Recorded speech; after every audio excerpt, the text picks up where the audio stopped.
बल्कि दुआ कबूल होने का मतलब ये होता है कि हम जो मांगते हैं अगर अल्लाह तबारक व तआला के दरबार में वो हमारे लिए सही होता है तो वो हमारे लिए मिल जाता है। अगर वो हमारे लिए सही नहीं होता तो अल्लाह तबारक व तआला उसके बदले कोई और दुआ, कोई और हाजत, कोई और परेशानी उस दुआ के बदौलत अल्लाह तबारक व तआला ख़त्म फरमाते हैं। इसीलिए रमज़ान के अंदर ख़ास तौर पर दुआओं का अहतिमाम करने का हुक्म दिया गया। तो मुझे बताना ये है कि अल्हम्दुलिल्लाह जिन लोगों ने 30 दिन तरावी का अहतिमाम किया और हाफिज़ साहब के पीछे हमने कुरान को सुना, ये कुरान का याद करना, कुरान का तरावी के अंदर सुनाना कोई मामूली बात नहीं है।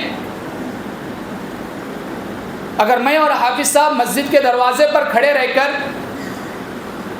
मस्जिद के दोनों दरवाज़े बंद करके और एक दरवाज़े पर खड़े रहकर अगर किसी एक तरफ से सब साथियों का शुरू करेंगे सूरह फातिहा सुनना, तो हर एक आयत के अंदर आपकी 4-5 गलतियाँ निकलेगी। इस मजलिस के अंदर कोई एक फ़र्द भी ऐसा नहीं मिलेगा जिसका सूरह फातिहा हमारे नज़दीक पक्का हो। और वो सूरह फातिहा आप दिन की 5 नमाजों में अदा करते हैं और आप ये समझते हैं कि हमारी नमाज कबूल हो रही है। और वो सूरह फातिहा हमारे नज़दीक यानी कि हुफ़ाज़ और उलमाओं के नज़दीक उसमें 6, 7, 8, 10 गलतियां आपकी निकलेगी सूरह फातिहा में। सूरह फातिहा तो बहुत दूर की बात रही, अगर तहकीकात करेंगे हमारा कलिमाए तय्यबा भी सही नहीं, कलिमाए तय्यबा ला इलाहा इल्लल्लाह मुहम्मदुर रसूलुल्लाह जो कलिमाए तय्यबा है, इस कलिमाए तय्यबा में भी हमारी गलतियां निकलेगी। तो हाफिज़ का तरावी में कुरान का सुनाना एक कोई छोटी बात नहीं है, ये बहुत बड़ी बात है। हर एक माँ बाप ये कोशिश कर रहा है कि मेरा बेटा डॉक्टर बने, मेरा बेटा इंजीनियर बने, मेरा बेटा कलेक्टर बने, मेरा बेटा आर्मी में जाए, मेरा बेटा फौज में जाए। हम इस चीज़ को मना नहीं करेंगे। अपने बेटे को डॉक्टर बनाओ, कोई बड़ी बात नहीं। अपने बेटे को इंजीनियर बनाओ, कोई बड़ी बात नहीं। अपने बेटे को कलेक्टर बनाओ, कोई बड़ी बात नहीं। हजारों लोग बन रहे हैं। अगर दुनिया में सबसे बड़ी बात है वो अपने बेटे को हाफिज़ कुरान बनाना है और इस मुसल्ले पर खड़े रहकर अपने बेटे को नमाज पढ़ाने के लिए कहना है, यह सबसे बड़ी बात है। इसमें इल्म वाले बहुत सारे हैं, दुनिया के इल्म वाले इस मजलिस में बहुत सारे हैं, लेकिन दुनिया के इल्म के एतबार से इस मुसल्ले पर कोई खड़ा नहीं हो सकता। यहाँ दुनिया का इल्म नहीं चलता, यहाँ पर इल्म दीन चलता है। इसीलिए फरमाया कब्र के अंदर किसी डॉक्टर की डॉक्टरी काम नहीं आएगी, कब्र के अंदर किसकी इंजीनियरिंग काम नहीं आएगी। और बहुत सारों की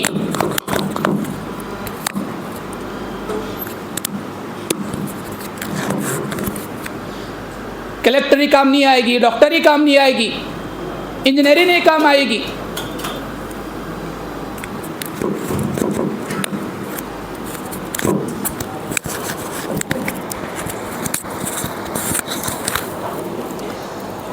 इसीलिए अल्लाह तबारक व तआला ने कुरान के अंदर ये नहीं कहा कि हम डॉक्टर बनने पर जन्नत अता करेंगे और मैदान हशर में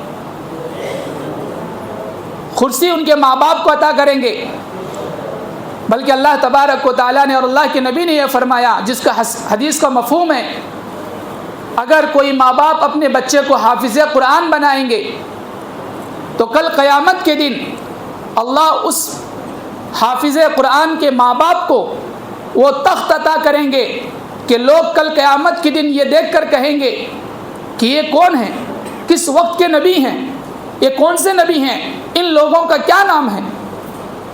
तो फरिश्ते उस वक्त कहेंगे ये वक्त के नबी नहीं है, ये सहाबा नहीं है, ये ताबईन नहीं है, ये औलिया अल्लाह नहीं है, ये वो माँ बाप हैं जिन्होंने अपने बच्चे को अपने से 4-4 साल, 5-5 साल, 8-8 साल दूर रखकर हाफिज़ कुरान बनाया, अपने कलीजे पर पत्थर रखकर अपने बच्चों को मदारिस में दाखिल किया,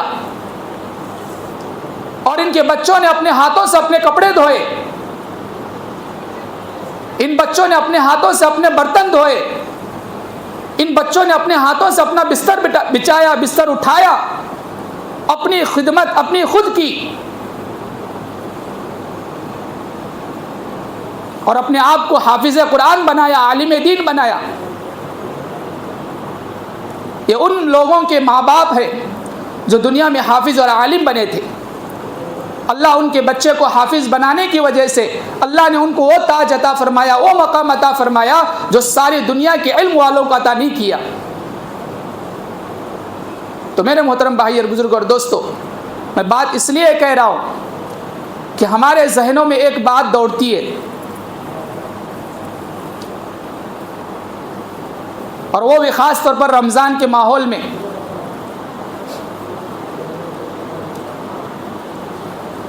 कि हाफिज़ साहब तरावीह में आज अटक रहे थे।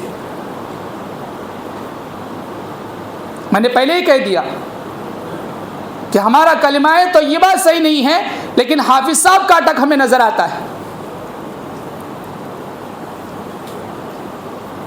तो मेरे मोहतरम भाई और बुज़ुर्ग और दोस्तों, पूरा कुरान का सुनाना, खड़े होकर वो भी हर रकात के अंदर हर हरफ को याद रखना, हर आयत के ख़त्म को याद रखना, हर आयत की शुरुआत को याद रखना,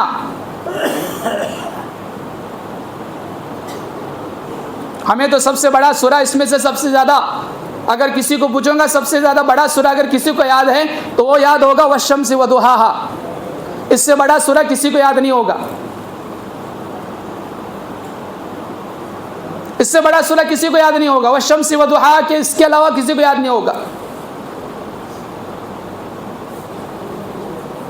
मैं इसलिए इस कुरान की फजीलत बता रहा हूँ, हाफिज़ साहब की फजीलत बता रहा हूँ कि हमारे अंदर भी कुरान की अहमियत आए, हमारे अंदर भी कुरान का एक मर्तबा पैदा हो, हमारे अंदर भी एक अपने बच्चों को हाफिज़ कुरान बनाने का जज्बा पैदा हो। डॉक्टर तो सब बना रहे हैं, इंजीनियर तो सब बना रहे हैं, कलेक्टर तो सब बना रहे हैं, लेकिन बताओ ये कि अपने बच्चे को हाफिज़ कुरान किसने बनाया है?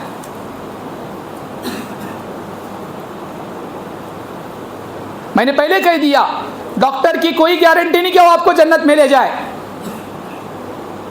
इंजीनियर की कोई गारंटी नहीं कि वो आपको जन्नत में ले जाए, कलेक्टर की कोई गारंटी नहीं कि आपको जन्नत में लेकर जाए, लेकिन 100% ये गारंटी है कि एक हाफिज़ कुरान अपने साथ अपने ख़ानदान को, अपने माँ बाप को, अपने भाइयों को, अपने बहनों को, अपनी औलाद को 10 जहन्नमियों को जहन्नम से निकाल कर जन्नत में ले जाएगा। ये गारंटी है, सर्टिफिकेट दुनिया में मिल गई है हमारे कोई ख़ानदान में। आप अपने ख़ानदान में तलाश करें, आप अपने ख़ानदान में तलाश करें, क्या मेरा भाई हाफिज़ है? क्या मेरा बाप हाफिज़ है? क्या मेरी बहन हाफिज़ है? क्या मेरे ऊपर वाले ख़ानदान में कोई हाफिज़ है, या मेरे नीचे वाले ख़ानदान में कोई हाफिज़ है, या मेरी औलाद में कोई हाफिज़ है? बच्चे को डॉक्टर बनाने के लिए करोड़ों रुपए खर्च किया जा रहा है। एक बच्चे से पूछा MBBS की सीट की कीमत क्या है? उसने बताया 1 करोड़ के ऊपर है। कितनी? प्राइवेट सीट अगर लेने जाए 1 करोड़ के ऊपर है सीट, प्राइवेट सीट MBBS की, और लोग 1 करोड़ रुपए खर्च करके भी अपने बच्चे को MBBS सीट दे रहे हैं कि बच्चा डॉक्टर बने। ये मत समझो कि हाफिज़ साहब डॉक्टर के ख़िलाफ़ है। हाफिज़ साहब भी उसी डॉक्टर के पास जाकर इलाज करते हैं। इल्म सब अल्लाह का बनाया हुआ है।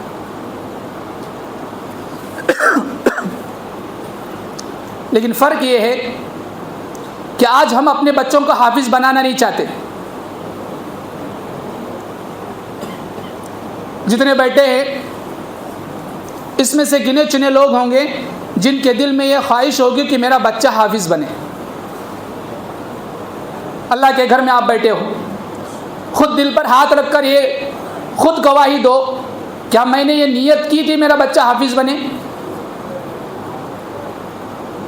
आप अपने दिल पर हाथ रखकर कहो, क्या मेरा बच्चा आलिम बने? मैंने कभी नियत की?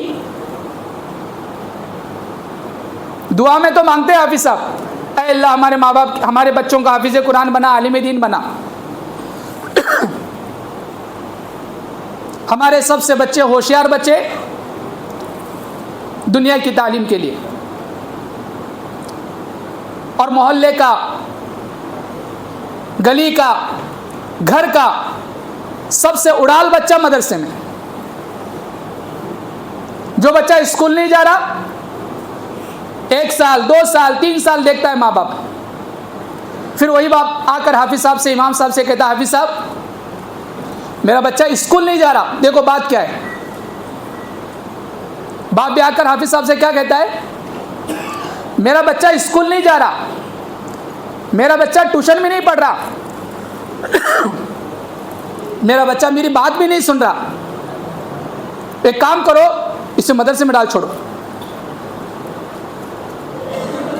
जो बच्चा स्कूल नहीं जा रहा उसे कहाँ डालो? मदरसे में। अल्लाह का शुक्र है, अल्लाह का करना ऐसा है, आप खुद देख लो, आजमा भी लो। जो बच्चा पूरे मोहल्ले को बेजार हो जाता है, जो बच्चा मस्जिद में आखिरी सफ़ों में बैठकर मस्ती शरारत करता है, जिस बच्चे को देखकर लोग भी सर पर हाथ लगाते, बाबा इन्हें आया मस्जिद में धुमड़ा हुआ है और सबसे पहला नाम उसका इनेज करे। गांव में सबसे ज़्यादा गालियाँ देने वाला भी उनेज, गालियाँ इन्हें, हाँ उनेज, उन्हें उसके अलावा कौन नहीं करता है। चोरी हुई है मस्जिद में, हाँ उनेज करे। चपला चोरी हुई, हाँ उनेज काम रखे देखेंगे, वो छोरा उनेज, उसके अलावा कौन नहीं। लेकिन अल्लाह का करना ऐसा है, जब लोग बस्ती वाले, मोहल्ले वाले उस बच्चे से नाराज़ होकर ऐसे बच्चे को मदरसे में डालते हैं ना, तो बोलते हैं ना, हीरे को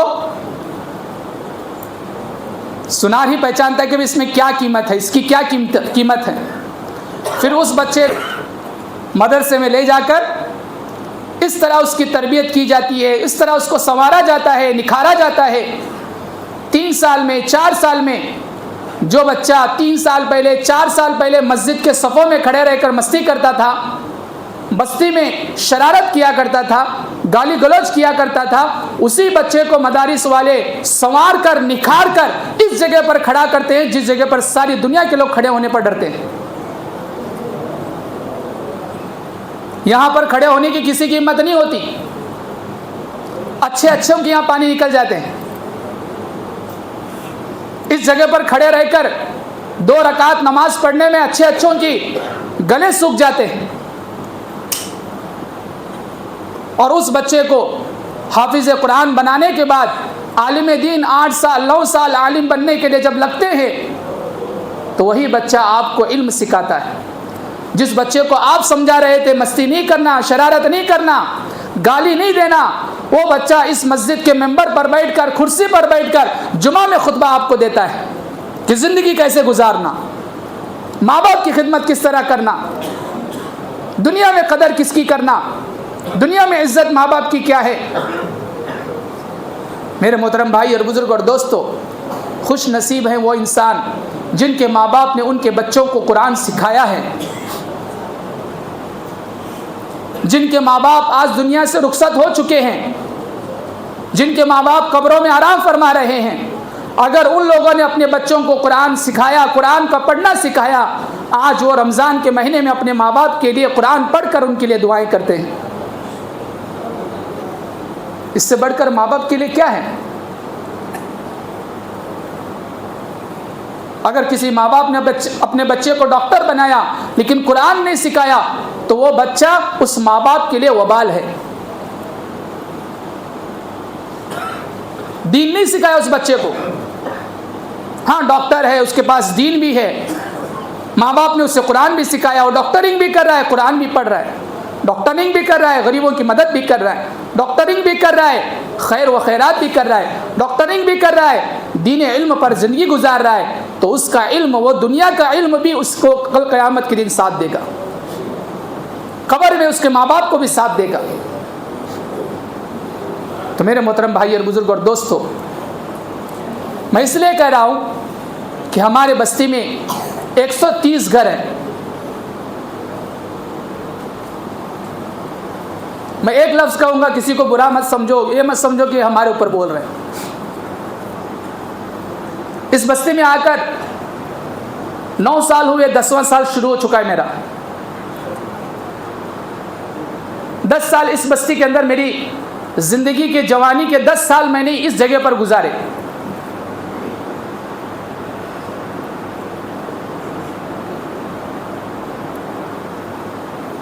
भीतर में जो दर्द आया वो इसी का आया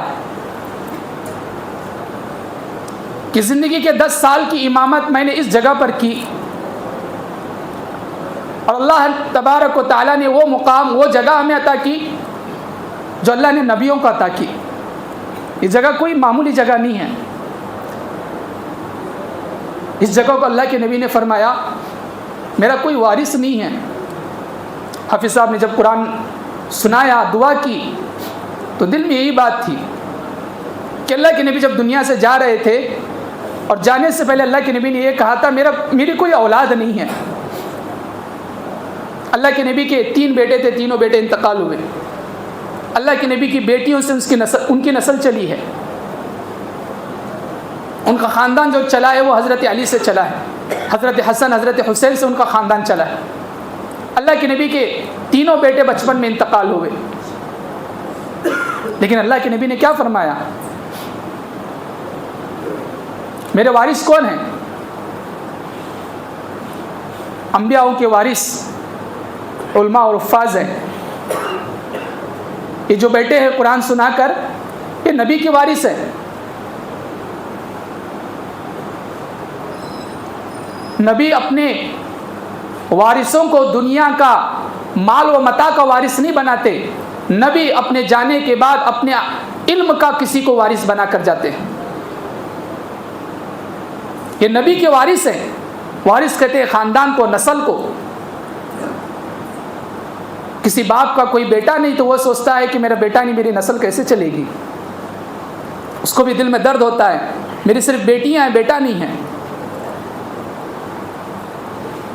ये जो बेटे ही अंबियाओं के वारिस हैं, नबी के वारिस हैं।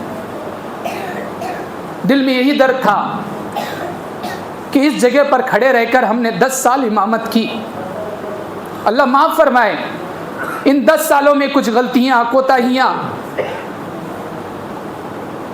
हमसे भी हो जाती हैं। हम भी इंसान हैं।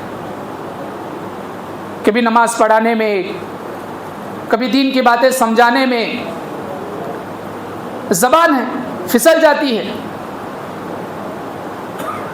यही दर्द था तब वितर की नमाज में कि कहीं अल्लाह इन 10 सालों का हिसाब लेने पर आए तो क्या हिसाब देंगे। हम दुनिया की चीज़ों के बारे में नहीं डर रहे कि हमारे पास दुनिया की चीज़ें नहीं हैं, घर बार नहीं है, माल व मता नहीं है। इस चीज़ का हमें डर नहीं है, इस चीज़ का हमें खौफ नहीं है। खौफ इस बात का है, जो इल्म हमने सीखा उस पर जितना इल्म पर अमल किया, कल क़यामत के दिन अल्लाह उस इल्म के बारे में पूछेंगे तो क्या जवाब देंगे।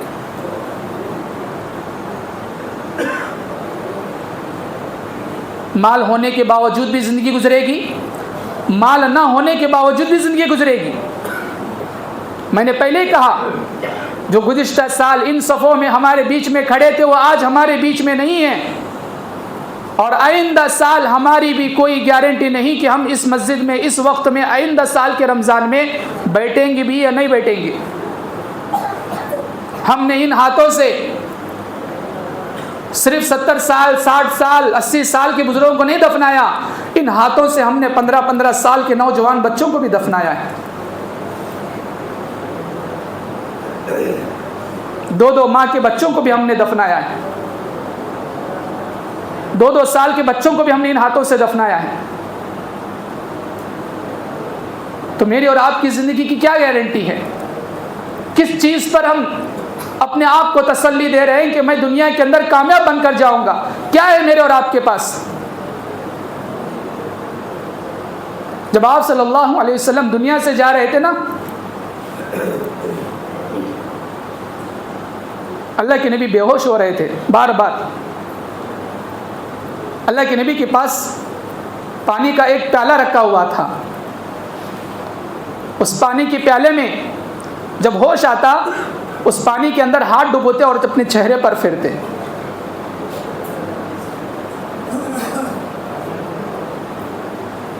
क्योंकि सामने जिब्राइल अलैहिस्सलातु वस्सलाम भी थे, मलकुल मौत भी सामने थे, इज़राइल, जो हर एक इंसान के पास एक ना एक दिन ज़रूर आने वाला है। हर एक इंसान के पास सामने खड़े हैं। और ख़ातमुन नबी, ख़ातमुल मुरसलीन, नबियों के सरदार, नबियों के इमाम, जिस नबी के सदक़े में ये दुनिया बनाई गई, उस नबी का ये हाल है कि आखिरी वक्त है, पानी में हाथ डुबो रहे, अपने चेहरे पर फेर रहे, और फेरते फेरते मलकल मौत से कहने लगे, जितनी मुझे तकलीफ़ हो रही है, क्या मेरी उम्मत को भी इतनी तकलीफ़ होगी? जितनी मुझे तकलीफ़ हो रही है, क्या मेरी उम्मत को भी इतनी तकलीफ़ होगी? जिब्राइल अलैहिस्सलाम मलकुल मौत कहने लगे, अल्लाह के नबी, आप तो इमाम हैं, नबी हैं, ख़ातमुल मुरसलीन हैं, आपके सदक़े में ये दुनिया बनी है, आपकी रूह इस तरह निकाल रहे हैं, इससे पहले हमने इस तरह रूह किसी की नहीं निकाली। जितनी आराम से आपकी रूह निकाल रहे हैं, आपके जिस्म से रूह निकाल रहे हैं, इतनी आराम से रूह हमने इस दुनिया में किसी की नहीं निकाली। और अल्लाह ने हमें बोलकर भेजा है कि मेरा महबूब रसूल है, मेरा नबी है, आराम से निकालना, कि एक राई के दाने के बराबर, एक सुई के नोक के बराबर तकलीफ ना हो।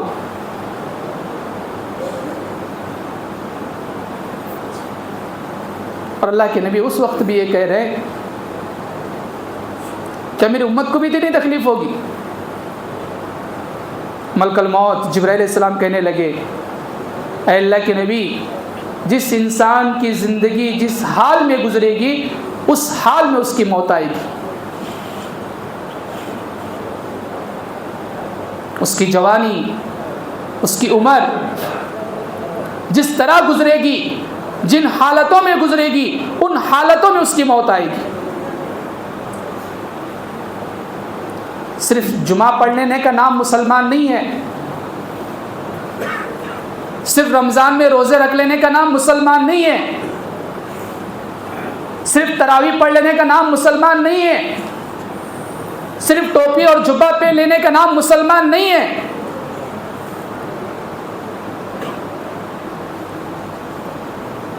हमने तो मस्जिद बना लिया आलीशान, मस्जिद में कालीन बिछी हुई है, फ़ैन लगा हुआ है, मस्जिद में अगर फ़ैन भी बंद हो जाए, नमाज पढ़ने में सुस्ती, ध्यान फ़ैन की तरफ जा रहा है, फ़ैन बंद है। लेकिन उस बंदे को इस चीज़ का ध्यान नहीं कि अल्लाह मुझे देख रहा है और मैं अल्लाह को देख रहा हूँ। एक ज़माना था मस्जिदें थी कच्ची, नमाजें थे पक्के, और एक ज़माना है मस्जिदें हैं आलीशान और नमाजी हैं कच्ची। और वो नबी का हाल है कि दुनिया से जा रहे इस उम्मत के बारे में सोच रहे हैं, जो उम्मत नमाज में खड़े और रहकर अपने अल्लाह को भी नहीं सोचती, अपने अल्लाह को भी याद नहीं करती। और नमाज में भी खड़े रहकर हम ये सोचते हैं कि कब नमाज ख़त्म होगी। नमाज भी पढ़ रहे हैं ख़त्म करने के लिए। अगर इमाम साहब ने 2 मिनट अगर हमने लंबा कर दिया, तरावी में 2 रकात थोड़ी सी लंबी हो गई, या इशा की नमाज में या मगरिब की नमाज में हाफिज साहब ने सिर्फ 2 मिनट लंबा कर दिया तो नमाज के बाद पूछते हैं क्या हुआ हाफिज साहब जरा लंबे हुए तो सुरे। कौन क्या बोलें क्या?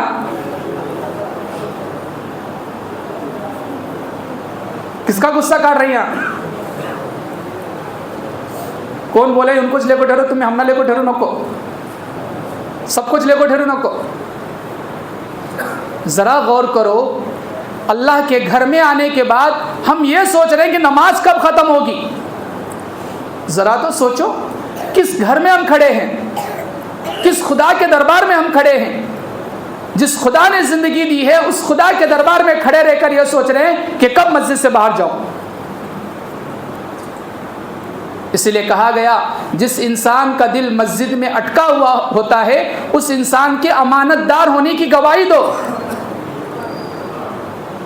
जिस इंसान का दिल मस्जिद में अटका हुआ होता है वो मस्जिद से बाहर जा रहा है, उसका दिल नहीं लग रहा, वो फिर मस्जिद में आ रहा है, फजर में आ रहा है, जोहर में आ रहा है, असर में आ रहा है, मगरिब में आ रहा है, इशा में आ रहा है, बार बार आ रहा है। इसका मतलब क्या है? इसका मतलब है अमानतदार है ये। इसके दिल में अल्लाह का डर है तो इसके दिल के अंदर अमानतदारी भी है। और अल्लाह माफ़ फरमाए, अल्लाह माफ़ फरमाए, हम नमाज भी पढ़ते हैं तो उस नमाज में क्या पढ़ा गया किसी को भी पता नहीं, कितने सूरे पढ़े गए, कितनी रकातें हुई, किसी को पता नहीं। तो मेरे मोहतरम भाई और बुजुर्ग और दोस्तों, मुझे बस इतना कहना है कि अपने बच्चे को डॉक्टर बनाओ, इंजीनियर बनाओ, कलेक्टर बनाओ। हम इस चीज़ से आपको मना नहीं करते, लेकिन कम से कम अल्लाह ने आपको 4 बेटे दिए हैं, 3 बेटे दिए हैं, 2 बेटे दिए हैं, एक बेटे को दुनिया का इल्म सिखाओ तो एक बेटे को हाफिज कुरान तो बनाओ। हमारे और आपकी ज़बान पर है क्या? नहीं जी, दुनिया भी होना, बोलो बोलो तो क्यों नहीं बोल रहे?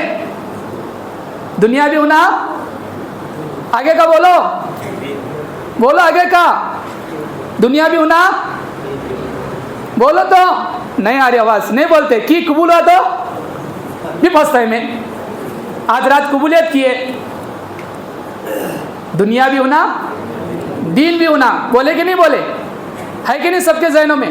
दुनिया भी होना, दीन भी होना। ठीक है, आपकी बात को मैंने तस्लीम कर लिया, सर आंखों पर आपकी बात, ठीक है।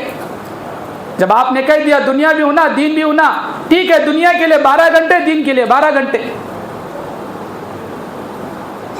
दुनिया के लिए 12 घंटे, दीन के लिए 12 घंटे दे रहे। आप ही की बात बोल रहा हूं, मैं अपनी तो बात नहीं कर रहा। ये सब लोगों की जबान पर है नहीं जी, दुनिया भी होना, दीन भी होना। ठीक है, आपने 4 बच्चों को स्कूल सिखाया, मदरसा कितने बच्चों को सिखाया? नहीं जी, मकतब भेजता हूँ। हाँ हाँ हाँ, खाना खाते तो अचार होता, चखने का रहते हो, खाने का नहीं रहता।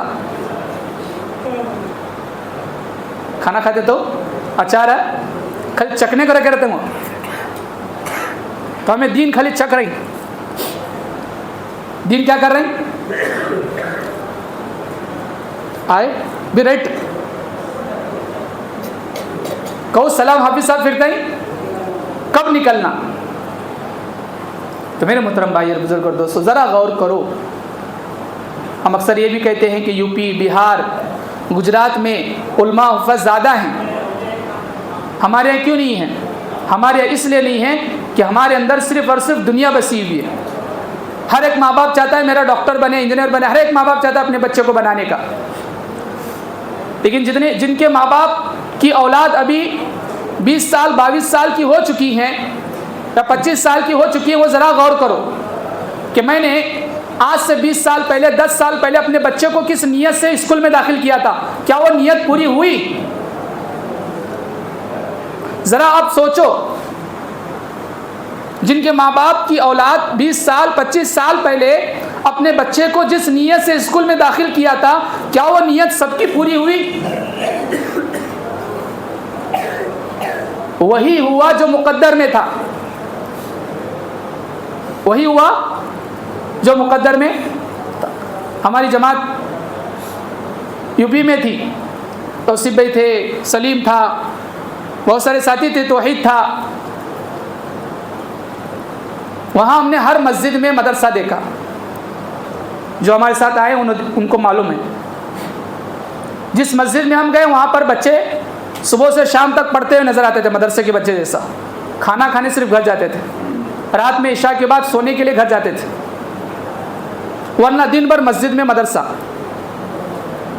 350 मस्जिद आई जिस बस्ती में हमें थे, मुजफ्फरनगर।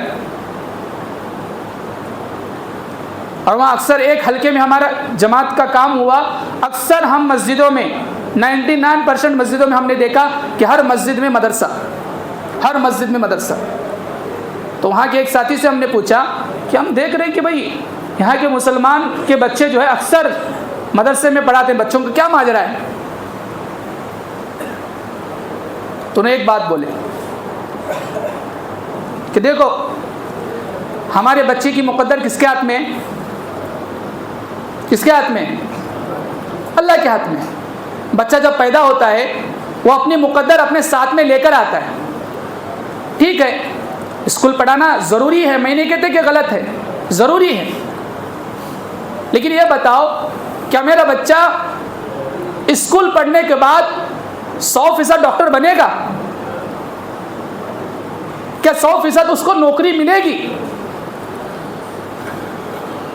अगर आपके पास 100% की गारंटी है तो ठीक है, मेरे 10 बच्चे हैं, 5 बच्चे हैं, 3 बच्चे हैं, सबको ले जाओ स्कूल पढ़ाओ और सबको नौकरी लगाओ। उस बच्चे की नौकरी की जिम्मेदारी किसके हाथ में? किसके हाथ में? अल्लाह के हाथ में। नौकरी का लगना, तिजारत का मिलना, इसके बरखिलाफ कि दुनिया में जितने हाफिज और आलिम है वो भूखे मर रहे हैं। आप ज़रा गौर करो, जो दुनिया के अंदर हाफिज और आलिम होते हैं, जो इमामत करते हैं या तरावी पढ़ाते हैं या मस्जिदों में या तो मदारिस में पढ़ाते हैं, वो दुनिया के डॉक्टर और इंजीनियरों से ज़्यादा अच्छी सेहत में रहते हैं, अच्छे हाल में रहते हैं। लेकिन हमारा एक जहन बना है, नहीं जी क्या भी करो, हमारा बच्चा डॉक्टर बनना तो बनना, क्या भी होता कि नहीं, वो मेरा बच्चा इंजीनियर बनना के तो बनना, वो क्या भी होता कि नहीं। ये जहन हमारे पैदा किया गया हमारे जहनों में। हमारा बच्चा डॉक्टर बना तो चुने कामयाब, नहीं बना के तो नहीं कामयाब, ये हमारे जहनों में बना हुआ है। तो जो बच्चे हाफिज बने उन्होंने नाकाम, जो बच्चे आलिम बने वो नाकाम। ये बातें थोड़ी कड़वी ज़रूर है, ये बातें कड़वी ज़रूर है, लेकिन हक की बातें बता रहा हूँ। क्योंकि इस बस्ती के अंदर अभी सिर्फ 1 या 2 बच्चे मदरसे में पढ़ रहे हैं। 130 घर है, 130 घर में 2% या 1% इस बस्ती के बच्चे मदरसे में पढ़ रहे हैं और 98% बच्चे दुनिया के अंदर मसरूफ़ है। तो हमारे और आपकी जन्नत का क्या? और फिर हम ना बोलो ना कोई हाफिज साहब, तुम्हारा दामन है, तो मेरे तुम्हारे पिक्चर रहते हैं, में वहाँ हाफिज साहब का क्या होते मालूम नहीं। अभी अल्लाह हाफिज साहब की पकड़ करा तो हाफिज साहब कहाँ जाने वाले बाद में, उनके भरोसे को हमें बैठाएं। हाफिज साहब गए तो अपने गुनाहों की वजह से। तो इसीलिए मेरे मोहतरम भाई और बुजुर्ग और दोस्तों, एक इरादा करो कि अपने बच्चे को हाफिज बनाएंगे इंशाअल्लाह। अगर मेरा बेटा अगर बड़ा हो चुका है, अब वो मदरसे में नहीं जा सकता, तो ये इरादा करो कि कम से कम मैं अपने नवासे को या पोतरे को हाफिज बनाऊंगा, कि मेरे जाने के बाद मेरी कब्र के पास आकर मेरा नवासा, मेरा पोतरा या मेरा बेटा मेरी कब्र पर खड़े रहकर मेरे मरने के बाद मुझे कुरान पढ़कर बख्शने वाला बनेगा। दुनिया के किसी इंसान की कोई गारंटी नहीं। अच्छे डॉक्टरों को हमने देखा है कि तालीम की वजह से अमेरिका चले जाते हैं, फ्रांस चले जाते हैं, यूरोप चले जाते हैं, उनके माँ बाप हिंदुस्तान में रहते हैं, उनका इंतकाल हो जाता है, वो वहीं खड़े रहकर बोल देते हैं कि उनको दफना दो, उनको आने की फुर्सत भी नहीं है। दुनिया का इल्म हासिल करने वाले से माँ बाप इसलिए डरते हैं कि कहीं मेरा बच्चा नाराज़ ना हो जाए, मेरे बच्चे को गुस्सा ना आ जाए। कोई चीज़ मांगने से पहले डरते हैं कि कहीं मेरा बेटा मुझे उल्टा ना कह दे। और वही अगर किसी माँ बाप का बच्चा हाफिज़ होता है या आलिम होता है, वो औलाद इस बात पर डरती है कि कहीं मेरे माँ बाप मुझसे नाराज़ ना हो जाए। वो हर वक्त इस चीज़ में रहते हैं कि मेरे माँ बाप मुझसे खुश हो जाए, मेरे अमल से, मेरे किरदार से, मेरी बात से, मेरी ज़बान से।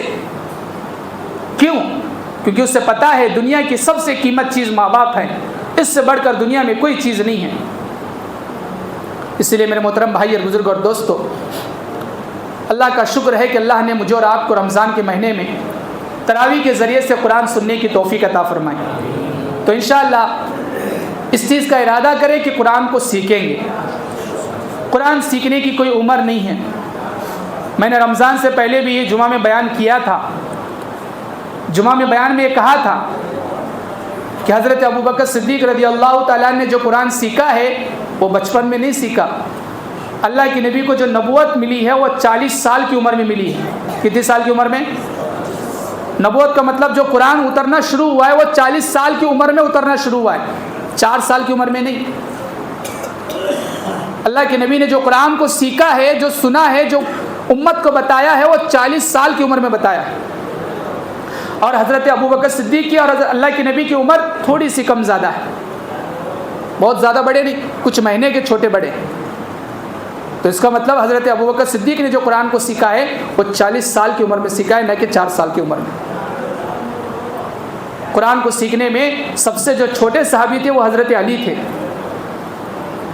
जब अल्लाह के नबी को जो नबूवत मिली है, उस नबूवत वाली साल में जिनकी उम्र सबसे छोटी थी वो हज़रत अली की थी। तो इससे बात पता चलती है कि कुरान सीखने के लिए बचपन का होना ज़रूरी नहीं है, बल्कि शौक़ का होना ज़रूरी है, कि मेरे अंदर शौक़ होना। एक 60 साल का बुज़ुर्ग है, 50 साल का बुज़ुर्ग है, उसके घर में खाने के लिए कुछ नहीं, उन्हें क्या करते हैं? उसके घर में खाने के लिए कुछ नहीं है और कमाने वाला भी कोई नहीं है। क्या करते उन्हें? हाथ पे हाथ रखो बैठते, हाथ पे हाथ रखो बैठते, जाते उन्हें घर से बाहर, कहीं जाकर हमाली करते, कहीं जाकर किसी के घर में झाड़ू मारते, किसी के दुकान में जाकर चीटा बनते, लेकिन हलाल तरीके से रोज़ी कमा कर खाते। उसे पता है मेरी मेहनत से मेरी रोज़ी मुझे मिलेगी। तो मेरे मोहतरम भाई और बुज़ुर्ग और दोस्तों, एक 60 साल का बुज़ुर्ग भी अपनी मेहनत पर इस बात पर यकीन रखता है कि मैं मेहनत करूँगा तो खाऊँगा, लेकिन इस बात पर हमें यकीन नहीं कि तो मैं मेहनत करूँगा तो कुरान सीखूँगा। क्यों यकीन नहीं? हम पढ़ना ही नहीं चाहते। और हमारे ज़हन में एक बात है, हबीब, क्या बात है मास? हमारे जहनों में एक बात है, नहीं जी ज़बान नहीं फिरती, इतना ज़बान नहीं फिरती। वहाँ उम्र भी तो हमारी था, कती रे ये तो 16-17 वे तो था सरया, तो कहते हुए 16-17 वे सरया, तो इसके आगे क्या? अब नहीं जी, नहीं याद नहीं रहता। 2 साल पहले कौन 100 रुपये ले सो वो याद है?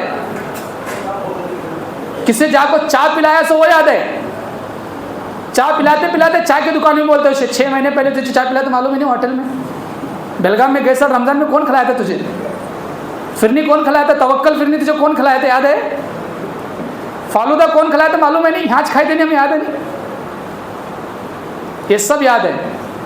1 साल पहले, 2 साल पहले, 3 साल पहले क्या हुआ ये याद है, लेकिन कुरान का सूरा, कुरान नहीं याद रहती जी, वो याद नहीं होती। क्यों? हमें याद नहीं कर रहे। कुरान एक ऐसी चीज़ है, हदीस में इसकी मिसाल दी ऊँट की लगाम की तरह।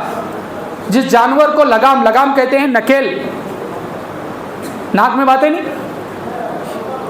जिस कुरान को तुम पढ़ते रहोगे, याद करते रहोगे, वो कुरान तुम्हारे पास रहेगा। अगर कुरान को पढ़ना छोड़ दोगे तो वो कुरान इस तरह गायब हो जाएगा जिस तरह जिस ऊँट को, जिस गाय को, जिस बैल को नखेल नहीं है। तो इसीलिए कुरान को सीखेंगे इंशाअल्लाह। कौन कौन सीखेंगे? सब सीखेंगे इंशाअल्लाह। कौन कौन बोलेंगे नहीं जी नहीं होता? हैं बहुत सारे साथी इंशाअल्लाह इरादा करें, 4 साल से 5 साल से 8 साल से इरादा कर रहे, अभी तक वो अल्लाह इरादा कबूल करने की तौफीक नहीं मिली। 5 साल से इरादा कर रहे, नहीं आतूँ जी इंशाअल्लाह ईशा में पक्का। हाँ अभी सब लिख रख लो, तुम ही लेंगे। देखो फज्जर नमाज पढ़े बरबर बैठेंगे इंशाअल्लाह। वो इंशाअल्लाह करते करते वो इंशाअल्लाह की ट्रेन भी पंचर हुई, इंशाअल्लाह की ट्रेन भी पंचर हुई, लेकिन वो इंशाअल्लाह वापस लौट कर नहीं आया बोलने वाला। और एक दिन इंशाअल्लाह कहने वाला, उसी इंशाअल्लाह को कहते कहते कब्र में चला जाते और वहाँ जाकर अफसोस करते, काश वो इंशाअल्लाह बोलने के फ़ौरन ही मैं अमल शुरू कर देता होता तो बहुत अच्छा होता। कब्र में जाने के बाद हर एक इंसान पछताएगा, काश। यहाँ तक फरमाया, हदीस में लिखा हुआ है, किसी इंसान को 60 साल 100 साल की उम्र मिल जाए और वो 100 साल एक दरख्त के नीचे बैठकर पलक झपकने के बराबर भी अल्लाह की नाफरमानी ना करे, एक पलक झपकने के बराबर भी गुनाह ना करे, एक राई के दाने के बराबर भी गुनाह ना करे, 100 साल एक दरख्त के नीचे बैठकर इबादत करेगा और इसी हाल में उसकी मौत आएगी, तो कल क़यामत के दिन जब अल्लाह हिसाब के लिए खड़े होंगे, हिसाब लेने के लिए, उस दिन वो 100 साल की इबादत को भी छोटा समझेगा और कहेगा कि अल्लाह मुझे और 100 साल क्यों नहीं दिया जिसमें मैं और इबादत करता। और यहाँ हमारा हाल है, कहाँ गया तेरे हाफिज़ साहब? बता तो जुम्मा दिन देखे नहीं तुम्हें? जुम्मा में तुम्हारे पिछे पड़े तुम्हें? नहीं बाबा फज्जर नहीं जी उठने नहीं होता। वो एक छोड़ को बोलो,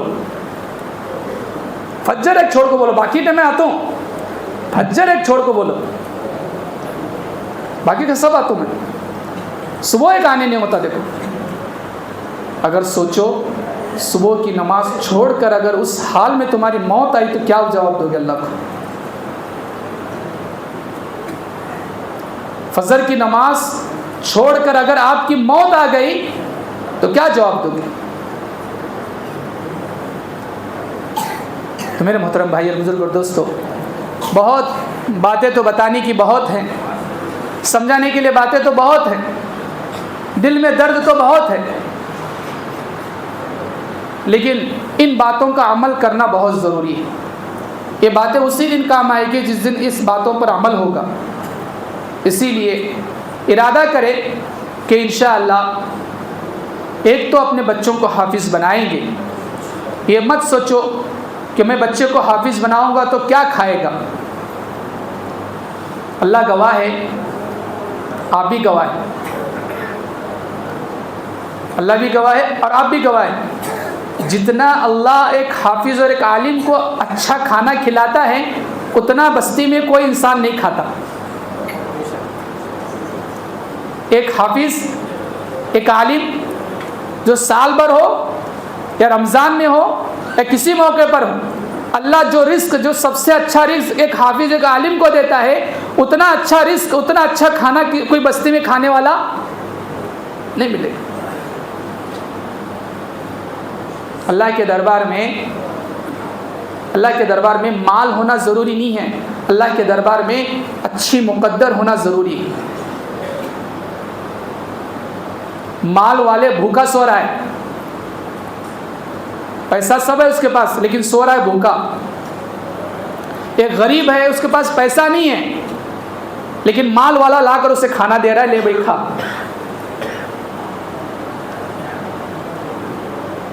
जो लाखों रुपए कमा रहा है वो भूखा सो रहा है, और जो जिसके मुकद्दर में लाखों करोड़ों नहीं है, उस इंसान को मालदार इंसान लाकर खाना दे रहा है, भाई अच्छा से अच्छा खाना खा ले।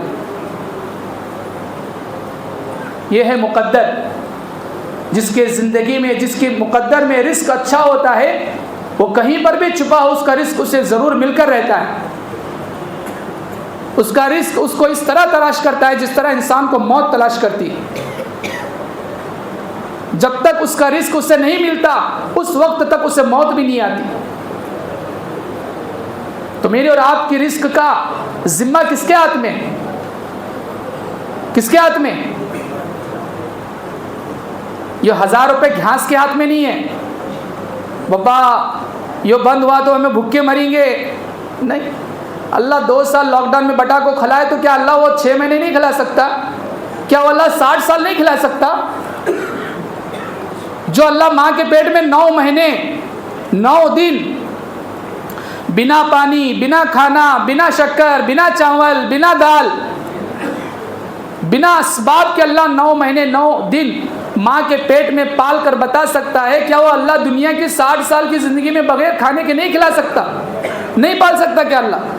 ज़रूर पाल सकता है, लेकिन हमारा ज़हन बिगड़ा हुआ है। हमारा जहन को बिगाड़ा गया है कि नहीं बाबा यो रहा तो इसीलिए मेरे मोहतरम भाई और बुजुर्ग और दोस्तों, इंसान को अपने मुक़द्दर पर यकीन लाना ज़रूरी है। तकदीर पर ईमान लाना ये ईमान के हिस्सों में से एक हिस्सा है। आमनतु बिल्लाहि व मलाइकतिही व कुतुबिही व रुसुलिही वल यौमिल आखिरी वल क़दरि खैरिही व शर्रिही मिनल्लाहि तआला वल बाअस बअदल मौत। हर एक मकतब में पढ़ने वाला बच्चा नूरानी क़ैदे के आखिर में इन चीज़ों को पढ़ता है। ईमान मुजमल, ईमान मुफस्सिल, बचपन में ही हमने याद किया है कि हमने अल्लाह पर ईमान लाया, अल्लाह के नबियों पर ईमान लाया, अल्लाह के फरिश्तों पर ईमान लाया, अल्लाह की किताबों पर ईमान लाया, तकदीर पर ईमान लाया, चाहे वो अच्छी हो चाहे बुरी हो,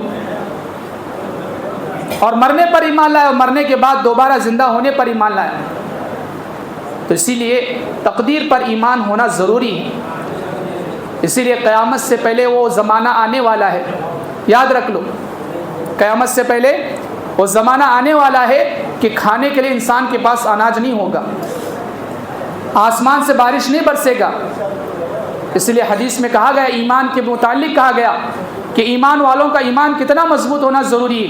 इतना मजबूत होना ज़रूरी है कि उसके दिल में ये यकीन हो कि आसमान से एक बारिश का कतरा ना बरसे और ज़मीन से एक दरख्त का गल्ला भी ना उगे। उस वक्त भी इंसान के दिल में, इंसान के जहन में, इंसान की ज़ुबान पर यह हो, इस हाल में भी मुझे अल्लाह पाल कर बता सकता है, ये है ईमान।